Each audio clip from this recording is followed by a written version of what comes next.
സാറേ, ഇന്നലെ നമ്മുടെ മുഖ്യമന്ത്രി കൊച്ചിയിലെ കലൂർ സ്റ്റേഡിയത്തിൽ നടത്തിയ തെരഞ്ഞെടുപ്പ് പ്രചാരണ പ്രസംഗമാണ് ഇന്നത്തെ പ്രധാനപ്പെട്ട വാർത്ത. ആ പ്രസംഗത്തിൽ അദ്ദേഹം കഴിഞ്ഞ കുറച്ചു കാലമായി ഇടതുപക്ഷം, പ്രത്യേകിച്ച് CPM തുടരുന്ന രാഷ്ട്രീയ നയവ്യതിയാനങ്ങളുടെ ഒരു ശരിയായ നയപ്രഖ്യാപനമായിരുന്നു ആ പ്രസംഗം. സത്യത്തിൽ അത് വല്ലാത്തൊരു അപകടത്തിലേക്ക്, വല്ലാത്തൊരു കമ്മ്യൂണൽ ഡിവൈഡിലേക്ക് കേരളത്തെ കൊണ്ടുപോകുന്നു എന്ന് അദ്ദേഹം മനസ്സിലാക്കാഞ്ഞിട്ടാണോ, അദ്ദേഹം ബോധപൂർവം തന്നെ ഒരു അജണ്ടയുടെ ഭാഗമായിട്ട് അത് നിരന്തരം പറയുന്നതാണോ അദ്ദേഹത്തിന്റെ പാർട്ടിയും തന്നെ. എന്തായാലും കഴിഞ്ഞ കുറച്ചു കാലമായി ചെയ്തുകൊണ്ടിരിക്കുന്നത് UDF-നെതിരെ അറ്റാക്ക് ചെയ്യാം. തീർച്ചയായിട്ടും LDF ചെയ്യേണ്ടതുമാണത്. പക്ഷേ UDF-നെ അറ്റാക്ക് ചെയ്യുമ്പോൾ UDF സമം മുസ്ലിം ലീഗാണ്. UDF എന്നാൽ മുസ്ലിം ലീഗ്. UDF അധികാരത്തിൽ വന്നാൽ കുഞ്ഞാലിക്കുട്ടിയായിരിക്കും, അല്ലെങ്കിൽ മുസ്ലിം ലീഗ് ആയിരിക്കും ഭരിക്കുക എന്ന് പറയുക. ഇനി മുസ്ലിം ലീഗിനെ തന്നെ അറ്റാക്ക് ചെയ്യുന്ന എന്താ? അതിന്റെ നയപരിപാടികൾ വെച്ചിട്ടല്ല. മുസ്ലിം ലീഗിനകത്ത് ജമാഅത്തെ ഇസ്ലാമി കുടിയേറിയിരിക്കുന്നു, അവരുടെ നയമാണ് മുസ്ലിം ലീഗ് മാറിയിരിക്കുന്നു എന്ന് പറയാം. ഇനി പ്രത്യക്ഷത്തിൽ UDF-നകത്ത് ഏതൊക്കെയോ ഘടകകക്ഷികൾ ഓരോരോ കാലങ്ങളിൽ ഉണ്ടാവും. ചിലരൊക്കെ പരസ്യമായിട്ട് പിന്തുണക്കും, ചിലർക്ക് അങ്ങനെ മുന്നണിയിലുണ്ടാവും. പക്ഷെ അതിനകത്ത് ജമാഅത്തെ ഇസ്ലാമി എന്ന ഒരു കക്ഷി, കേരളത്തിലെ ഒരു നിസാര കക്ഷി, ഒരു അഗണ്യ കോടിയിൽ തള്ളേണ്ട ഒരു കക്ഷിയാണ്. ഇപ്പൊ എനിക്ക് തോന്നുന്നു കേരളത്തിലെ രാഷ്ട്രീയ പാർട്ടികളുടെ വോട്ടർമാരുടെ കണക്കെടുത്താൽ 1% പോലും വരാത്ത ഒരു നിസ്സാരമായ ഒരു കക്ഷിയെ മുൻനിർത്തിയിട്ട് അവരാണ് കേരളത്തിലെ പ്രധാനപ്പെട്ട രാഷ്ട്രീയ ശക്തി എന്ന മട്ടിൽ പ്രചാരണങ്ങളും എല്ലാവരും, ഇടതുപക്ഷത്തിന്റെ മിക്ക നേതാക്കളുടെയും വാക്കുകളും പ്രവൃത്തിയും മുഴുവൻ ഈ ജമാഅത്ത് വിരുദ്ധതയിലേക്ക് മാറുകയാണ്. ഇത് ഒരു നിഷ്കളങ്കമായ, അല്ലെങ്കിൽ ഒരു വളരെ സാധാരണമായ സാന്ദർഭികമായ ഒരു രാഷ്ട്രീയ പ്രചരണം മാത്രമാണോ, അതോ ഇടതുപക്ഷം കഴിഞ്ഞ കുറെ കാലമായി സ്വീകരിച്ചിരിക്കുന്ന അപകടകരമായ ഒരു രാഷ്ട്രീയ ലൈനിന്റെ പ്രകടനമാണോ? ഇത് വളരെ സിമ്പിളാണ് മാഷേ കാര്യം. കാരണം എന്ന് വെച്ചാല് മൂന്നാം ഇടതുപക്ഷ സർക്കാർ, ശരിക്കും ഒന്നുള്ള വ്യക്തമായി പറഞ്ഞാൽ മൂന്നാം പിണറായി സർക്കാർ തന്നെ പറയാം, അതെ, അധികാരത്തിൽ വരിക, അത് ലക്ഷ്യം വയ്ക്കുന്നു. അതിനെന്താണ് വഴി? ആ വഴി നിശ്ചയിക്കുന്നത് സത്യം പറഞ്ഞാൽ ഇപ്പോൾ ഇവിടെ CPM അല്ല, ഇടതുപക്ഷമല്ല, PR ഏജൻസിയാണ്. ഈ PR ഏജൻസി നിശ്ചയിക്കുന്നു മൂന്നാം പിണറായി സർക്കാർ അധികാരത്തിൽ വരണമെന്നുണ്ടെങ്കിൽ സെൻട്രൽ തീം ഹിന്ദു മുസ്ലിം ഡിവൈഡ് വരണം. ആ ഹിന്ദു മുസ്ലിം ഡിവൈഡ് വന്നു കഴിഞ്ഞാൽ ഭീതി ഉണ്ടാവണം ആൾക്കാരുടെ ഇടയിൽ, ഹിന്ദുക്കളുടെ ഇടയിൽ ഒരു ഭീതി ഉണ്ടാവണം. അതായത് UDF വന്നു കഴിഞ്ഞാൽ മുസ്ലിങ്ങൾ കേരളത്തിൽ മെജോറിറ്റിയിലേക്കോ അല്ലെങ്കിൽ ഭരണത്തിലേക്കോ വന്നു കഴിഞ്ഞാൽ ഇവിടെ ഹിന്ദുക്കൾക്ക് എന്തോ അപകടം വരും എന്നുള്ളൊരു കൃത്യമായ മെസ്സേജ് അത് ഈ മൂന്നാം പിണറായി സർക്കാരിനെ അധികാരത്തിൽ വരുത്താനുള്ള പൊളിറ്റിക്കലി ഉള്ള സെൻട്രൽ തീമായിട്ട് PR ഏജൻസി ഫിക്സ് ചെയ്ത് കൊടുത്തു. ഇതിന്റെ ആദ്യ ഭാഗമായിട്ടാണ് പാർലമെന്റ് തെരഞ്ഞെടുപ്പിന് ശേഷം, പാർലമെന്റ് തെരഞ്ഞെടുപ്പിലൊക്കെ അതിന്റെ ലക്ഷണം കണ്ടു. കാരണം CPM-നകത്ത് നിന്ന് BJP-യിലേക്ക് ഭയങ്കര ഒഴുക്ക് കണ്ടു. അതിന്റെ ഒരു ലക്ഷണമാണ് ഡൽഹിയിൽ പോയിട്ട് ആദ്യം PR ഏജൻസിയുടെ നിർദ്ദേശപ്രകാരം മുഖ്യമന്ത്രി ഹിന്ദുവിന് ഇന്റർവ്യൂ കൊടുക്കുന്നത്.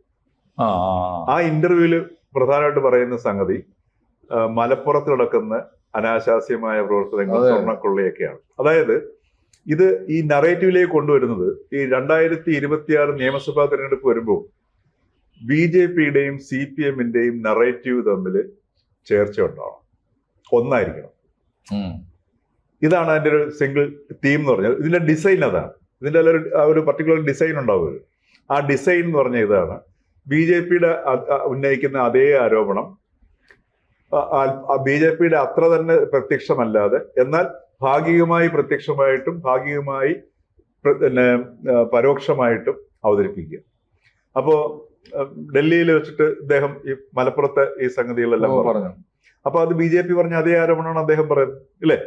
അദ്ദേഹം പറഞ്ഞ് ഏതാണ്ട് ഒരാഴ്ച കഴിഞ്ഞപ്പോഴത്തേക്ക് അദ്ദേഹത്തിന്റെ ഈ പറഞ്ഞ പ്രത്യക്ഷത്തിൽ പറയുന്ന പിണറായി വിജയന്റെ ഉള്ളിലിരിക്കുന്ന ആശയങ്ങളുടെ പ്രത്യക്ഷ ആവിഷ്കാരം നടത്തുന്ന മൗത്ത് അല്ലെങ്കിൽ ശബ്ദമാണെന്ന് വെള്ളാപ്പള്ളി മലപ്പുറത്ത് എന്ന് പറഞ്ഞു. മലപ്പുറം പ്രത്യേക ഒരു രാജ്യമാണ്, ഇവിടെ ഞങ്ങൾക്ക് ആർക്കും ഒരു വോയിസ് ഇല്ല, ഞങ്ങൾക്ക് ജീവിക്കാൻ പറ്റുന്നൊരവസ്ഥ വന്നു, അല്ലേ? അപ്പൊ മലപ്പുറം പ്രത്യേക ഒരു രാജ്യമാണെന്ന് ഇത് പറയുന്നു. ഇവിടെ തൊട്ട് പിന്നാലെ വാദപ്രതിവാദങ്ങൾ ഉണ്ടാവുന്നു. അത് K. സുരേന്ദ്രൻ പറയുന്നു, അദ്ദേഹം പറഞ്ഞ വളരെ ശരിയാണ്. നോയമ്പ് കാലത്ത് മലപ്പുറത്ത് പോയി കഴിഞ്ഞാൽ പച്ചവെള്ളം മനുഷ്യന് കുടിക്കാൻ കിട്ടത്തില്ല. അപ്പൊ നാളെ ഈ ഒരു മുസ്ലിം ലീഗ്, അപ്പം എന്നിട്ട് വെള്ളാപ്പള്ളി പറയുന്നു, പിന്നീടുള്ള അവസരങ്ങളിൽ പറയുകയാണ് UDF അധികാരത്തിൽ വന്നു കഴിഞ്ഞാൽ മുസ്ലിങ്ങളായിരിക്കും കേരളത്തിൽ നിയന്ത്രിക്കാൻ പോകുന്നത്. അതിന്റെ കാരണം നിലമ്പൂർ തെരഞ്ഞെടുപ്പിൽ UDF-ന് ജമാഅത്തെ ഇസ്ലാമി പിന്തുണ പ്രഖ്യാപിച്ചു, UDF അത് സ്വീകരിച്ചു. അപ്പൊ UDF നിലമ്പൂർ ഉപതെരഞ്ഞെടുപ്പിലും ഈ സെൻട്രൽ തീമായിട്ട് അവസാനം കൊണ്ട് പൊട്ടിക്കുന്നത് ഇപ്പൊ M സ്വരാജിനോടെ നിർത്തുന്നത് മുസ്ലിം ഭൂരിപക്ഷമുള്ള ഒരു മണ്ഡലമാണ്. അവിടെ പാർട്ടി M സ്വരാജ് നിർത്തുന്നു. തലേ ദിവസം വോട്ടിങ്ങിന്റെ തലേ ദിവസം പിന്നെ MV ഗോവിന്ദൻ മാഷ് പറയുന്നു, ഒരു ഇന്റർവ്യൂവിൽ പറയുന്നു, ഞങ്ങള് 75 RSS ഞങ്ങൾ കൈ കോർത്തിട്ടുണ്ട്, എന്തിനാ മറച്ചു വയ്ക്കുന്നത് എന്നൊക്കെ പറയുന്നു. അപ്പൊ അവിടെ തുടങ്ങിയിട്ട് ഇതിങ്ങനെ വളരെ പ്രകടമായിക്കൊണ്ടിരിക്കുകയാണ്. അപ്പൊ ഇങ്ങനെ വരുന്ന സമയത്ത് അതിനുശേഷം ഈ വെള്ളാപ്പള്ളി പ്രസ്താവനയൊക്കെ നടത്തി അധികം കഴിയുന്നതിന് മുമ്പാണ് ചേർത്തല വെച്ച് അദ്ദേഹം SNDPയുടെ ജനറൽ സെക്രട്ടറി ആയിട്ട് 30ാം വാർഷികത്തിന്റെ ആഘോഷം വന്നു. അദ്ദേഹം പിണറായി പൊന്നാട അണിയിക്കുന്നു. അവിടെ വെച്ച് അദ്ദേഹത്തിന് വാനോളം പുകഴ്ത്തുന്നു. പിണറായി വിജയന്റെ വൊക്കാബുലറി മാറി തുടങ്ങുന്നത് അവിടെ വെച്ചിട്ടാണ്.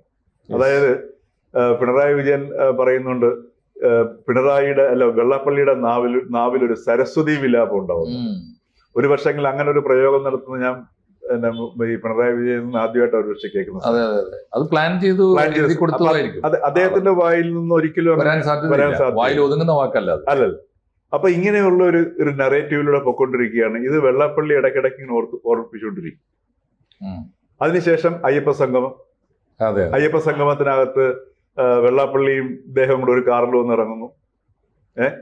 അപ്പൊ ഇതിന്റെ ഇദ്ദേഹം ഭക്തനാണെന്ന് വെള്ളാപ്പള്ളി പ്രഖ്യാപിക്കുന്നു. അപ്പൊ ഇദ്ദേഹത്തിന്റെ മുൻകൂർ അനുമതി വാങ്ങാതെ ഒരിക്കലും വെള്ളാപ്പള്ളി പറയില്ല. കാര്യം പിണറായി വിജയൻ നിഷേധിക്കുന്നില്ല എന്നുള്ള ഉറപ്പ് വാങ്ങിയതിനു ശേഷം മാത്രമേ വെള്ളാപ്പള്ളി ഇത് പറയാൻ തയ്യാറാവുള്ളൂ. ഇദ്ദേഹം ഒരു ഭക്തനാണെന്ന് അവിടെ പ്രഖ്യാപിച്ചല്ലോ എന്നാണ് പറയുന്നത്. അത് അങ്ങനെ പറഞ്ഞതോടുകൂടി അവിടെ വെച്ച് അയ്യപ്പന്റെ വിഗ്രഹം ഇദ്ദേഹം സ്വീകരിക്കുന്നു. അപ്പോ നേരത്തെ ഒരു മീറ്റിംഗില് ഒരു 2 വർഷം 2ാം പിണറായി സർക്കാരിന്റെ കാലത്താണെന്ന് തോന്നുന്നു, ഒരു വേദിയിൽ വെച്ചിട്ട് ഈ ഗുരുബ്രഹ്മ ഗുരു വിഷ്ണു എന്നുള്ള മന്ത്രം അല്ലെങ്കിൽ ആ ശ്ലോകം ചൊല്ലിയ സമയത്ത് വെള്ളാപ്പള്ളി എഴുന്നേറ്റ സമയത്ത് എനിക്ക് തോന്നുന്ന ഇദ്ദേഹം ഇരിക്കുകയും എഴുന്നേക്കാൻ തുടങ്ങിയ പന്നിയൻ രവീന്ദ്രനാണെന്ന് തോന്നുന്നു പിടിച്ചിരുത്തുകയും ചെയ്തു. അവിടെ പിണറായി അന്ന് 2ാം പിണറായി സർക്കാരിന്റെ കാലത്ത് ഒന്നാം പിണറായി സർക്കാരിന്റെ കാലത്ത് അപ്പൊ പിടിച്ചിരുത്തുകയും ചെയ്തു.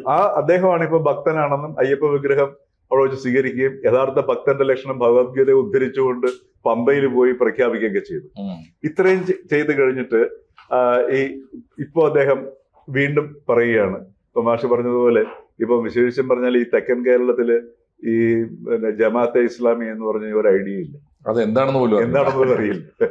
ഇപ്പം വടക്കൻ കേരളത്തിലാണ് കുറച്ച് ഈ പറഞ്ഞതുപോലെ വളരെ ചെറിയൊരു ശതമാനമേ. നേരത്തെ ഈ ജമാഅത്തെ ഇസ്ലാമിയായിട്ട് LDF വളരെ ഇതായിരുന്നു. അതാണ് ഇതിന്റെ ഒരു അത്ഭുതം, ഒരു വല്ലാത്ത വൈരുദ്ധ്യം. അതാണ് എനിക്ക് തോന്നുന്നു ദീർഘകാലം 77 അടിയന്തരാവസ്ഥയ്ക്ക് ശേഷമുള്ള തെരഞ്ഞെടുപ്പിലാണ് ജമാഅത്തെ ഇസ്ലാമി ആദ്യമായിട്ട് വോട്ട് ചെയ്യാൻ തുടങ്ങിയത്. അതെ, അന്ന് തുടങ്ങിയിട്ട് ഈ ഇലക്ഷൻ വരെ തൊട്ടു മുമ്പുള്ള ഈ കഴിഞ്ഞ ലോക്സഭാ ഇലക്ഷൻ വരെ എനിക്ക് തോന്നുന്നു കക്ഷി രാഷ്ട്രീയം അടിസ്ഥാനത്തിലും അല്ലാതെയും ആദ്യം ജമാഅത്ത് ഇസ്ലാമിയായിട്ടും പിന്നീട് വെൽഫെയർ പാർട്ടി ആയിട്ടും ഒക്കെ പിന്തുണച്ചത് ഇടതുപക്ഷത്തെ തന്നെയാണ്. എന്നു മുതലാണത് ഇവർക്കിപ്പോ പറ്റാതായത് എന്നാണ്. മാത്രമല്ല ഇപ്പം മദനിയെ കൈപിടിച്ച് വേദിയിലേക്ക് കയറ്റിയത് നമ്മൾ കണ്ടതല്ലേ പിണറായി വിജയൻ. കേരളത്തിൽ ഈ തീവ്രവാദത്തിന്റെ വിത്തുകൾ ആദ്യം വിതറുന്നത് ശരിക്കും പറഞ്ഞാൽ മദനിയാണ്. അല്ലെ?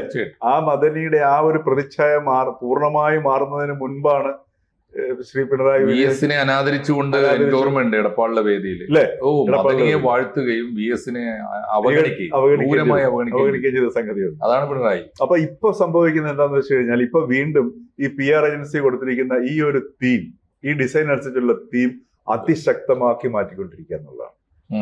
ഉദാഹരണത്തിന് ഇപ്പൊ ശബരിമല സ്വർണ്ണക്കൊള്ളയും കൂടെ വന്നിട്ടുണ്ട്. അപ്പൊ ഈ പറഞ്ഞതുപോലെ ഒരു ആന്റി മുസ്ലിം സെന്റിമെന്റ്സ് ഈ മെജോറിറ്റി ഹിന്ദുസിന്റെ ഉള്ളിൽ ക്രിയേറ്റ് ചെയ്തെടുക്കുക അതിലൂടെ. പക്ഷേ കേരളത്തിന്റെ ഒരു സെക്കുലർ ഫാബ്രിക്, ഇപ്പൊ ഉദാഹരണത്തിന് ഇപ്പോ സാറ് പറഞ്ഞല്ലോ നിലമ്പൂർ ഇലക്ഷനിൽ ഭീകരമായ തിരിച്ചടിയല്ലേ ആ നിലപാടിനുണ്ടായത്? അതെ, അത് തന്നെയല്ലേ കേരളത്തിലെ ഒരു സ്വഭാവം വെച്ച് കേരളത്തിന്റെ ഒരു മനസ്സും സംസ്കാരവും ഒക്കെ വെച്ചിട്ട് ഈ കളി നഗ്നമായ രാഷ്ട്രീയ കളി, അതും ഇന്നലെ വരെ കളിച്ചിരുന്ന ഒരു പക്ഷത്ത് നിന്ന് ഇപ്പുറത്തേക്ക് ചാഞ്ചാടിക്കൊണ്ട് കളിക്കുമ്പോൾ അത് ഗുണം വരുത്തുമോ? അവർക്ക് ഗുണം വരുത്തുമെന്ന് വെച്ച് കഴിഞ്ഞാൽ അവർ ഉദ്ദേശിക്കുന്നത് ഒരു കാര്യം നമ്മൾ അംഗീകരിച്ചേ പറ്റൂ. കേരളത്തിന്റെ ഈ സാമൂഹിക അവസ്ഥ വീക്ഷണം ഒക്കെ മാറിക്കൊണ്ടിരിക്കുന്നുള്ളത് യാഥാർത്ഥ്യമാണ്. അപ്പൊ ഇങ്ങനൊരു ഭീതി വരുന്നുണ്ട്. ഈ മുസ്ലിങ്ങള് ഈ പറഞ്ഞ പോലെ കേരളത്തിൽ ഏതെങ്കിലും രീതിയിൽ ഒരു മേൽക്കൈയിലേക്കോ അധികാരത്തിലേക്കോ വന്നു കഴിഞ്ഞാൽ ഈ ഹിന്ദുക്കളുടെ പിന്നെ ഇവിടെ ജീവിക്കാൻ പറ്റില്ല. അതേപോലെ തന്നെ ക്രിസ്ത്യൻ കമ്മ്യൂണിറ്റിയിൽ മാറ്റം വന്നു. ഹിന്ദുക്കൾക്ക് എന്ന് കേരളത്തിൽ ശക്തി ക്ഷയിക്കുന്നുവോ അന്നത്തോടു കൂടി ക്രിസ്ത്യാനിയുടെ കഥ കഴിഞ്ഞു. That is the narrative. അപ്പൊ ക്രിസ്ത്യാനികൾക്കും ഇപ്പൊ ആവശ്യമാണ് ഹിന്ദുക്കളുടെ ഭൂരിപക്ഷം നിലനിൽക്കേണ്ടതും അവരുടെ നേതൃത്വത്തില് അവരുടെ ഒരു മേൽക്കൈയും ക്രിസ്ത്യാനികളുടെ നിലനിൽപ്പുമായിട്ട് ബന്ധപ്പെടുത്തിക്കൊണ്ടാണ് പോകുന്ന സാധനം. അപ്പൊ ഇതോടനുബന്ധിച്ച് BJPയുടെ വളർച്ച 20% വോട്ടിംഗ് പെർസെന്റേജ് BJPക്ക് ഉണ്ട്. അപ്പൊ ഈ വരുന്ന നിയമസഭാ തെരഞ്ഞെടുപ്പിലേക്ക് ഒരു കൃത്യമായ ഒരു ത്രികോണ മത്സരത്തിലേക്ക് പോകുമ്പോൾ സ്വാഭാവികമായിട്ടും അതിന്റെ അഡ്വാൻറ്റേജ് കിട്ടാൻ പോകുന്നത് CPM-നാണ്, അല്ലെങ്കിൽ ഇടതുപക്ഷത്തിനാണ്. മാത്രവുമല്ല UDF ആണെങ്കിൽ ഇപ്പൊ ഈ പറഞ്ഞ നേതാക്കന്മാർ തമ്മിൽ ജയിച്ചില്ലെങ്കിലും മുഖ്യമന്ത്രി ആരാകണം എന്നുള്ള ചർച്ചയിലാണ്. അല്ല, ഇത് ഇപ്പൊ സാറ് പറഞ്ഞു വരുന്നത് ഒരു ഇസ്ലാം ഭീതി അല്ലെങ്കിൽ ഇസ്ലാമോഫോബിയ തന്നെയാണല്ലോ, തീർച്ചയായിട്ടും ഡയറക്റ്റ് ആയിട്ട്. അതെ. പക്ഷെ പുതിയ ജനറേഷനിൽ അത് ഒരു ഭീതിയായിട്ട് പടരുകയാണോ, അതല്ല അവര് ഈ രാഷ്ട്രീയത്തെ കുറെ കൂടി സൂക്ഷ്മമായിട്ട് കണ്ട് രാഷ്ട്രീയത്തോട് തന്നെ അകലം പാലിക്കുന്ന ഒരു നിലപാടല്ലേ ന്യൂ ജനറേഷന്റെ പല രീതിയിലാണ് അത് പോയിക്കൊണ്ടിരിക്കുന്നത്. ന്യൂ ജനറേഷൻ പുതിയ ഓപ്പർച്യൂണിറ്റീസ് നോക്കി പോകുന്ന ഒരു സ്ട്രീമുണ്ട്. അതേസമയത്ത് ഈ വർഗീയതയിലേക്ക് അത്യാവശ്യം കാര്യമായിട്ട് തന്നെ പോകുന്ന ഒരു രണ്ടുമുണ്ട്. പല രീതിയിലാണ്, നമുക്ക് പറയാൻ പറ്റാത്ത. അതാ പറഞ്ഞ കേരള സൊസൈറ്റി പൊതുവെ മാറിക്കൊണ്ടിരിക്കുകയാണ് ചെയ്യുന്നത്. ധ്രുവീകരണങ്ങൾ, പോളറൈസേഷൻ നന്നായിട്ട് നടക്കുന്നുണ്ട്. അപ്പൊ ഇങ്ങനെയുള്ള ഒരു സാഹചര്യത്തിൽ കൃത്യമായ ഒരു വർഗീയത തന്നെയാണ് ഈ തെരഞ്ഞെടുപ്പിൽ മുഖ്യ അജണ്ടയാക്കി വെക്കാൻ പോകുന്നത്. കാര്യം എന്ന് വെച്ചാല് ഈ നറേറ്റീവ്സിന് ഭയങ്കര സ്കോപ്പാണെന്ന് മനസ്സിലാക്കിയത് PRINC കൃത്യമായിട്ട് മോണിറ്റർ ചെയ്യുന്നുണ്ട്. ഉദാഹരണത്തിന് ഇപ്പൊ ഈ തദ്ദേശ സ്വയംഭരണ തെരഞ്ഞെടുപ്പ് കംപ്ലീറ്റ് മാറിയില്ലേ? കംപ്ലീറ്റ് രാഹുൽ മാങ്കൂട്ടത്തിന്റെ വിഷയം ജെനുവിൻ ഇഷ്യൂ ആണ്.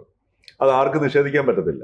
പക്ഷെ ആ ജെനുവിൻ ഇഷ്യൂ എങ്ങനെ ഏത് റൈറ്റ് ടൈമിൽ എപ്പോഴത് പ്രയോഗിക്കണം എന്നുള്ളതാണ് ഈ പ്രൊഫഷണൽ ഏജൻസിയുടെ ബുദ്ധി വരുന്നത്. ശരിയാ, അത് നിഷേധിക്കാൻ പറ്റുന്നില്ല. ഇപ്പൊ ഉദാഹരണത്തിന് ഈ സ്വർണ്ണക്കൊള്ള വന്നു, തദ്ദേശ സ്വയംഭരണ തെരഞ്ഞെടുപ്പ് വരുന്നുണ്ട്.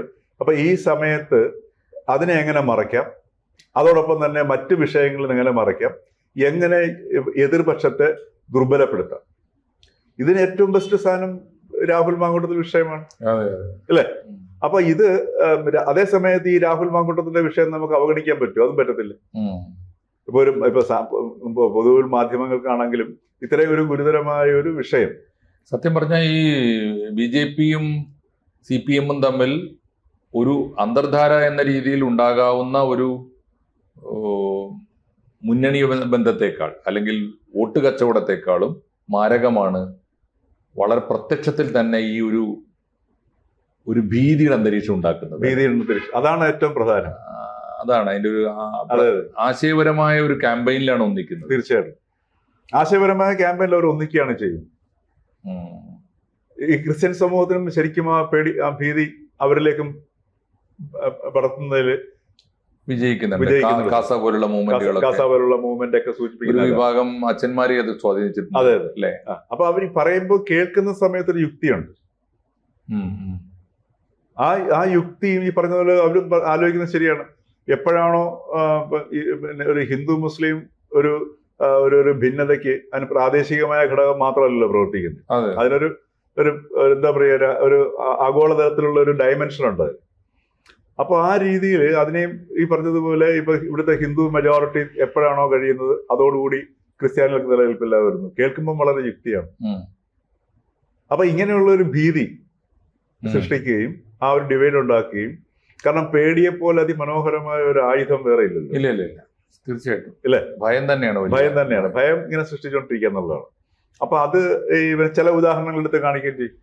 ഏതാനും മാസങ്ങളേ ഉള്ളൂ. എന്തായാലും ഇപ്പോ ഈ പഞ്ചായത്ത് ഇലക്ഷൻ എന്ന് പറയുന്നത് ഒരു പയനീർ വാഹനമാണല്ലോ. അതെ, പൈലറ്റ് വാഹനം അങ്ങോട്ട് പോകും, യഥാർത്ഥ വാഹനം വരാൻ പോകുന്നു മാസങ്ങൾക്കുള്ളിൽ. അതെ. ഒരു മാധ്യമരംഗത്തെ ദീർഘകാല അനുഭവം വെച്ചിട്ട് ഇപ്പോൾ അങ്ങയുടെ മുമ്പിലുള്ള കേരള രാഷ്ട്രീയത്തെ വെച്ച് മുൻനിർത്തി അങ്ങേക്ക് പറയാൻ തോന്നുന്നത് ഈ പോക്ക് പോയാൽ പിണറായി വിജയൻ തന്നെ മൂന്നാമതും വരുമെന്നാണോ? മിക്കവാറും എല്ലാ സാധ്യതകളും അദ്ദേഹം തിരിച്ച് വീണ്ടും വരാനുള്ള സാധ്യതകളാണ് കാണുന്നത്.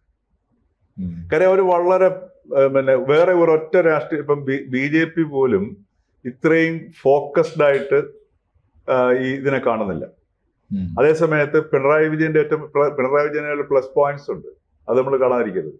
അദ്ദേഹം ഒരു കാര്യം നിശ്ചയിച്ചു കഴിഞ്ഞാൽ എങ്ങനെയും അത് നടപ്പിലാക്കുക എന്നുള്ള ഒരു നിശ്ചയദാർഢ്യം അദ്ദേഹത്തിനുണ്ട്. അത് ഈ മൂന്നാം പിണറായി സർക്കാർ അധികാരത്തിൽ വരണം എന്നുള്ളത് അദ്ദേഹം നിശ്ചയിച്ചിരിക്കുകയാണ്. അതനുസരിച്ചിട്ട് ഒരു PR ഏജൻസി ഏൽപ്പിക്കുന്നു. പിന്നെ ആ PR ഏജൻസി പറയുന്ന സംഗതി അനുസരിച്ച് പ്രവർത്തിക്കുക. ഇതാണ് അദ്ദേഹത്തിന്റെ മിനിമം പോളിസി. അതാണ് ചെലവ് നമ്മുടെ നികുതി പണം കൊണ്ട് നിർവഹിക്കുകയും ചെയ്യും. അതിനകത്ത് ശരിതെറ്റുകളോ അതല്ലെങ്കിൽ രാഷ്ട്രീയ നിലപാടോ ഒന്നും പ്രശ്നമല്ല. ഭഗവത്ഗീതയെങ്കിൽ ഭഗവത്ഗീത, അതല്ല ഛാന്തോക്യ ഉപനിഷത്ത് ഉദ്ധരിക്കണമെങ്കിൽ അത് ഉദ്ധരിക്കാം. മനസ്സിലായില്ല? അപ്പൊ ഈ രീതിയിൽ ആ ഏജൻസി പറയുന്ന സംഗതിയിലേക്ക് പോവുക. കാരണം ആ ഏജൻസി പറയുന്ന ഇതുവരെ എടുത്തു നോക്കുമ്പോൾ ആ ഏജൻസിയുടെ കൊടുത്തിരിക്കുന്ന പ്രിസ്ക്രിപ്ഷൻസ് എല്ലാം വളരെ സക്സസ്ഫുൾ ആണ്. ഓരോ സന്ദർഭങ്ങളിൽ ഈ രണ്ടാം പിണറായി സർക്കാരിന് തുടക്കം മുതൽ ഓരോ വിഷയം വരുമ്പോഴത്തേക്ക് പുതിയ പുതിയ വിഷയങ്ങൾ ആഭ്യന്തര വകുപ്പിനെ കൊണ്ട് ഓരോരോ വിഷയങ്ങൾ കുത്തിപ്പൊക്കി വിഷയങ്ങൾ ഇങ്ങനെ മാറ്റി മാറ്റി കൊണ്ടുപോകുന്നത് കണ്ട നല്ല രസമാണ്. അതൊക്കെ ഇതിന്റെയൊക്കെ പിന്നിൽ, കാരണം ഈ പ്രൊഫഷണൽ ഏജൻസി എന്ന് പറയുന്നത് ചെറിയ ആൾക്കാരല്ല വർക്ക് ചെയ്യുന്നത്. നമ്മുടെ ഇന്ത്യയിലെ തന്നെ മികച്ച ബ്രെയിൻസ് ആണ് ഇത്തരം PR ഏജൻസിയിൽ വർക്ക്. ഉദാഹരണത്തിന് IIM അഹമ്മദാബാദിൽ നിന്നൊക്കെ പാസ്സായിട്ട് വന്നിട്ടുള്ള ആൾക്കാരാണ് ഈ ഇത്തരം ഏജൻസികളിൽ വർക്ക് ചെയ്യുന്നത്. ഇതൊരു political engineering, professional political engineering, അതായത് ഹയർഡ് പ്രൊഫഷണൽ പൊളിറ്റിക്കൽ എഞ്ചിനീയറിംഗ് ആണ്. മറ്റേത് രാഷ്ട്രീയ പാർട്ടികളായിരുന്നു നിർത്തിക്കൊണ്ടിരുന്നത് സാർ. ഇപ്പൊ അതിന്റെ ആവശ്യമില്ല. അപ്പൊ അതാണ് നമ്മളിപ്പോ കാണുന്നത് സാർ. അതെ അതെ. അപ്പൊ അതുകൊണ്ട് വളരെ വ്യക്തമായിട്ട് ഇദ്ദേഹത്തിന് എങ്ങനെയാണ് ഓരോരോ വിഷയങ്ങൾ അവതരിപ്പിക്കേണ്ടതെന്ന് അറിയാം. ഉദാഹരണത്തിന് ഇപ്പൊ അദ്ദേഹം മാധ്യമ പ്രവർത്തകരായിട്ട് സംവാദം നടത്തുന്നു. അത് ഒരു ഇമേജിനെ ബ്രേക്ക് ചെയ്യാൻ വേണ്ടിയിട്ടാണ്. പിണറായി വിജയൻ മാധ്യമപ്രവർത്തകരെ കാണുന്നില്ല, ജനങ്ങളോട് സംവദിക്കുന്നില്ല എന്നുള്ളൊരു ഇമേജ് നിലവിലുണ്ട്. മാധ്യമപ്രവർത്തകരോട് കടക്കുപുറത്തു എന്ന് പറഞ്ഞ ഇമേജ് ഉണ്ട്. ആ ഒരു ഇമേജ് ഭയങ്കര നെഗറ്റീവ് ഇമേജ് ആയിട്ട് നിൽക്കുന്നുണ്ട്. അതിനെ ബ്രേക്ക് ചെയ്യുക, അതിനൊരു ഡിസൈൻ തയ്യാറാക്കുകയാണ്. ആ ഡിസൈൻ പ്രകാരം മാധ്യമപ്രവർത്തകരുമായിട്ട് ഓരോ സ്ഥലത്ത് പോയിട്ട് സംവദിക്കുന്നു. പ്രകോപനപരമായ ചോദ്യങ്ങൾ ചോദിക്കുമ്പോൾ അദ്ദേഹം ചിരിക്കുന്നു, ചൂടാവുന്നില്ല. അപ്പൊ ഈ രീതിയിൽ ആ ഒരു ഇമേജിനെ ബ്രേക്ക് ചെയ്ത് മാറ്റുന്നു, വീണ്ടും കൂടുതൽ സ്വീകാര്യതയിലേക്ക് പോകും. അതേപോലെ തന്നെ കോവിഡ് വന്നപ്പോഴത്തേക്ക് എല്ലാ ദിവസവും പത്രസമ്മേളനം, ഇതൊക്കെ ആ ഏജൻസിയുടെ നിർദ്ദേശപ്രകാരം അദ്ദേഹം ചെയ്യുന്നതാണ്. എന്ന് പറഞ്ഞാല് അത്യന്തം നമ്മുടെ മണ്ണും നമ്മുടെ സംസ്കാരവും നമ്മുടെ മനസ്സും വെച്ച് നോക്കുമ്പോൾ അത്യന്തം അപായകരമായ ഒരു പൊളിറ്റിക്കൽ എഞ്ചിനീയറിംഗുമായി പിണറായി വിജയത്തിലേക്ക് തന്നെ പോകുന്നു. തീർച്ചയായിട്ടും. കാരണം ഇപ്പൊ ഈ തെരഞ്ഞെടുപ്പിന് ഈ മൂന്നാം പിണറായി സർക്കാരിന് വേണ്ടി അദ്ദേഹം ഉപയോഗിക്കുന്നത് ഒറ്റ സംഗതിയാണ്, അത് വർഗീയതയാണ്. ആ വർഗീയത എന്ന് പറയുന്നത് ഈ പറഞ്ഞതുപോലെ ഒരു ഹിന്ദു മുസ്ലിം ഡിവൈഡിലേക്ക് കൊണ്ടുപോകുക എന്നുള്ളതാണ്. ഭീതിയെ സൃഷ്ടിച്ചുകൊണ്ട് ഒരു ഡിവൈഡ് ഉണ്ടാക്കുക. തീർച്ചയായും നമുക്ക് എന്തായാലും അതിന്റെ ദുരന്തം കാണാൻ കാത്തിരിക്കാം. തീർച്ചയായിട്ടും. ഓക്കെ. കൂടുതൽ വാർത്തകളും വിശേഷങ്ങളും നിങ്ങളിലേക്ക് എത്താൻ ABC മലയാളം സബ്സ്ക്രൈബ് ചെയ്യുക, ബെൽ ബട്ടണും അമർത്തുക.